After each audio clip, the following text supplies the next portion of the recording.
చంద్రబాబు ఇచ్చిన హామీలలో ప్రతి పథకం చివరకు మోసంగానే మిగిలిపోయింది అన్నారు వైఎస్ఆర్సీపీ అధినేత వైఎస్ జగన్మోహన్ రెడ్డి.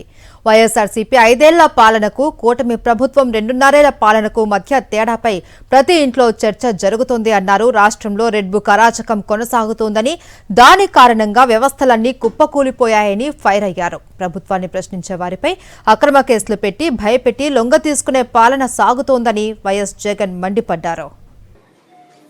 అసెంబ్లీ నియోజకవర్గాల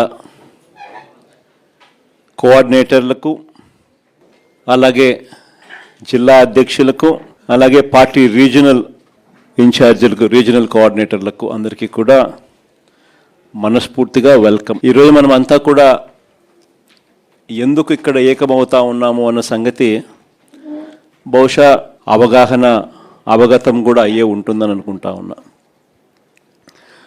ఎందుకంటే స్థానిక సంస్థలకు సంబంధించి జరగబోతా ఉన్నట్టుగా ప్రభుత్వం ప్రకటనలు చేస్తూ ఉన్న నేపథ్యంలో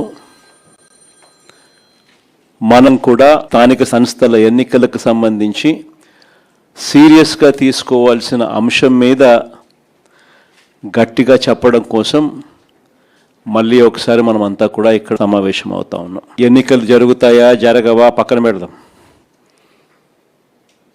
ఎందుకనంటే ఆయన ఎన్నికలు జరపాలనే ఉద్దేశంతో చేసిన పనులు కావు అన్నట్టుగా కొన్నిసార్లు అనిపిస్తాయి. ఒకవైపునేమో 44 లక్షల మంది ఓటర్లు లేరు అని, ఒకవైపున ఈల ప్రభుత్వం చేసిన SIR రిపోర్టే చెప్తా ఉంది. మరోవైపున 44 లక్షల మందిని కలిపి ఓటర్ల లిస్టును తయారు చేస్తున్నారు. సో మరి ఎన్నికలు లేని ఓట్లు ఉన్నట్టుగా చూపించి ఎన్నికలకు పోయే కార్యక్రమం జరుగుతూ ఉంటే హైకోర్టులు ఎలా ఒప్పుకుంటాయి, ఎన్నికల కమిషన్ ఎలా ఒప్పుకుంటుంది అనేది పక్కన పెడదాం. ఎందుకంటే ఒకవైపున ఓట్లు లేవని వీళ్ళే చెప్తున్నారు, మరోవైపున అవే ఓట్లతోనే వీళ్ళు ఎన్నికల ఓటర్ లిస్టు తయారు చేసి ఎన్నికలకు పోయే కార్యక్రమం చేస్తూ ఉన్నారు. అంటే లేని ఓట్లను ఉన్నట్టుగా ఓటర్ లిస్టు తయారు చేసుకొని ఎన్నికలకు పోవడం అన్నది చట్ట ప్రకారం నేరం. ఎందుకంటే గోస్ట్ ఓట్స్ను వీళ్ళే దొంగ ఓట్లక వీళ్ళే వేసుకునే ప్రమాదం పొంచి ఉన్నది అని క్రిస్టల్ క్లియర్గా కనిపిస్తూ ఉన్న నేపథ్యంలో, రెండో వైపున బీసీలకు సంబంధించి 34% రిజర్వేషన్స్ అని ఆంధ్రాలోనే ఇక్కడే మనం చేసినప్పుడే కోర్టు కొట్టేసింది. కోర్టు కొట్టేసినా కూడా అది వేరే విషయం. మనం అంతకన్నా ఎక్కువగానే స్థానిక సంస్థల్లో మనం బీసీలకు ప్రాధాన్యతలు ఇచ్చటం. కానీ ఒకవైపున కోర్టు కొట్టేసిన జడ్జిమెంట్లు ఇక్కడే ఉండగానే మరోవైపున ఈయన అదే జీవో మళ్ళా ఇచ్చి మళ్ళీ ఎన్నికలకు పోతా ఉన్నాడు. అంటే దాని అర్థమైంది, ఒక లా ఆల్రెడీ ఒకటి ఉంది, దానికి వయలేషన్, ఆ లాకు వయలేషన్ అని తెలిసి ఈయన వయలేట్ చేస్తూ ఎన్నికలకు షెడ్యూల్ ఇచ్చినాడు. అంటే కోర్టులు ఆటోమేటిక్లీ ఇంటర్వ్యూన్ అవుతాయి, ఆటోమేటిక్లీ కోర్టులు తనను తప్పుడు పడతాయి, ఆటోమేటిక్లీ ఎలక్షన్స్ ఇది లేకుండా ఇది సరిదిద్దుకొని చేయాలి అని చెప్పి గట్టిగా చెబుతుంది అని కూడా అయినా ఇచ్చినాడు. కాబట్టి ఈయన ఉద్దేశం అసలు ఎలక్షన్ జరుపుతాడా జరపడా అనేది ఒక క్వశ్చన్ మార్క్ ఏరియాగా ఉంది. అసలు ఎన్నికలు నిజంగా జరపాలని చంద్రబాబు నాయుడు ఉన్నాడా, ఎన్నికలు జరపకూడదని చంద్రబాబు నాయుడు ఉన్నాడా అనేది ఒక నిజంగానే ఒక క్వశ్చన్ మార్క్ ఏరియాగానే ఉంది. సరే, అది పక్కన పెడదాం. ఎన్నికలు జరుగుతాయనే అనుకొని ముందుకు పోదాం. మనం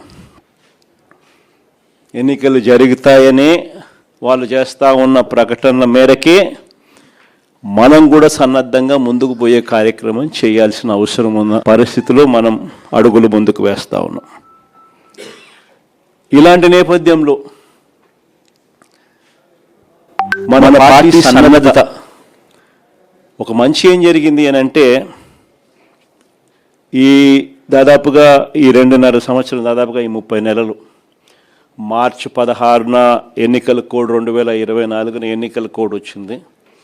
ఆ రోజు నుంచి ఈ రోజు దాకా చూసుకుంటే దాదాపుగా 30 నెలలు. ఈ 30 నెలల కాలంలో మనం ప్రతిపక్షంలో ఉన్నా కూడా పార్టీని గ్రామ స్థాయి దాకా కూడా బలంగా తీసుకొని పోగలిగినాం.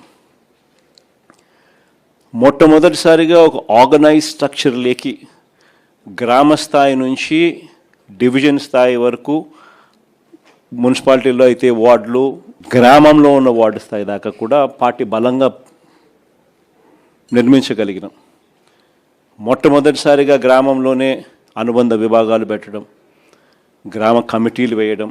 సిమిలర్లీ సేమ్ థింగ్ మున్సిపాలిటీస్లో అయితే వార్డులలో కూడా అదే మాదిరిగా చేసినాం.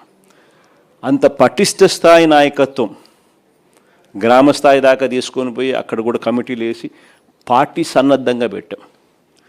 ఇది ఒక మంచి కార్యక్రమం. మనం ప్రతిపక్షంలో ఉండగా ఈ 2.5 సంవత్సరాల్లో మనం చేయగలిగినాం దేవుని దయతో. ఇలాంటి నేపథ్యంలో ఎన్నికలు జరుగుతూ ఉన్నాయి.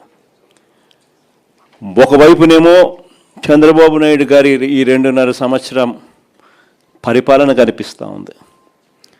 ఈ 2.5 సంవత్సర కాలం పరిపాలనలో మనమంతా కూడా చూస్తూనే ఉన్నాం. ప్రతి ఇంట్లో కూడా ఈరోజు ఒక చర్చ అనే దానికి ఈ 2.5 సంవత్సరం చంద్రబాబు నాయుడు గారి పరిపాలన, ప్రతి ఇంట్లో చర్చ జరగడానికి చంద్రబాబు నాయుడు గారి పరిపాలన ఒక ఊతమిచ్చింది. చంద్రబాబు నాయుడు గారి 2.5 సంవత్సరం పరిపాలన ఎలా ఉంది, అంతకుముందు 5 సంవత్సరాల మన పరిపాలన ఎలా ఉంది అన్నది ప్రతి ఇంట్లో కూడా ఇవాళకి కంపారిజన్ చేయడము, చర్చ జరగడం అన్నది ప్రస్ఫుటంగా మనకే కనిపిస్తూ ఉంది. ఆ 5 సంవత్సరాల మన పరిపాలనలో మేనిఫెస్టో అన్నది ఎంత పవిత్రంగా మనం తీసుకున్నాం. మొట్టమొదటిసారిగా రాష్ట్ర చరిత్రలో ఎప్పుడు జరగని విధంగా ఏ రకంగా ఒక మేనిఫెస్టోను ఒక ఖురాన్గా, ఒక బైబిల్గా, ఒక భగవద్గీతగా భావించిన ప్రభుత్వం ఏకంగా 99% ఆ హామీలన్నీ కూడా అమలు చేసి ప్రతి ఇంటికి కూడా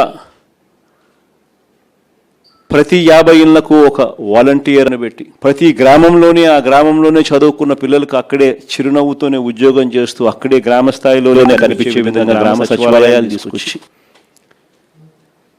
ఏ రకంగా పారదర్శకతకు అద్దం పట్టగలిగామో, ప్రభుత్వ పాలన అన్నది ఇంతకు ముందు గతంలో లంచాలు లేకుండా ఇవ్వడం అన్నది సాధ్యం కాదు అన్న పరిస్థితి నుంచి ప్రభుత్వ పథకాలను, ప్రభుత్వ పాలనను ఎలాంటి లంచాలు లేకుండా ప్రజలకు అందించగలుగుతాము అన్న భరోసా కలిగించిన ప్రభుత్వం ఎక్కడైనా ఉంది అని అంటే అది ఒక్క వైఎస్ఆర్సీపీ ప్రభుత్వంలో మాత్రమే జరిగింది అని కూడా గర్వంగా కాలర్ ఎగిరేసుకుని మన దగ్గర నుంచి మొదలెడితే ప్రతి కార్యకర్త కూడా చెప్పుకునేంత గొప్ప పాలన మనం దేవుడి దయతో ఇవ్వగలిగాం. మొట్టమొదటిసారిగా ఎన్నికలలో ఒక మాట చెబితే, ఒక మేనిఫెస్టోలో ఆ పదాలు పెడితే, మేనిఫెస్టోలో పలాని స్కీములు ఇస్తామని చెబితే మొట్టమొదటిసారిగా ఆ మేనిఫెస్టోలో చెప్పిన ఆ స్కీములు డస్ట్బిన్లకు పరిమితం కాకుండా, చెత్తబుట్టలకు పరిమితం కాకుండా ఏకంగా అసెంబ్లీ సమావేశాలు జరిగేటప్పుడే, బడ్జెట్ సమావేశాలు జరిగేటప్పుడే ఒక షెడ్యూల్ ఇచ్చి పలాని నెలలో పలాని స్కీమ్ అమలవుతుందని చెప్పి ఆ షెడ్యూల్ తప్పకుండా ఆ నెలలో బటన్ నొక్కి ఆ స్కీమ్ ప్రతి ఇంటికి కూడా చేర్చిన ఘనత ఎక్కడైనా జరిగింది అని అంటే, అలాంటి పాలన ఎప్పుడైనా జరిగింది అని అంటే అది కూడా ఒక వైఎస్ఆర్సీపీ ప్రభుత్వ హయాంలో మాత్రమే జరిగిందని కూడా గర్వంగా చెప్పగలుగుతాం. నిజంగా ఇవన్నీ కూడా ఇంతకుముందు ఎప్పుడూ కూడా జరగల.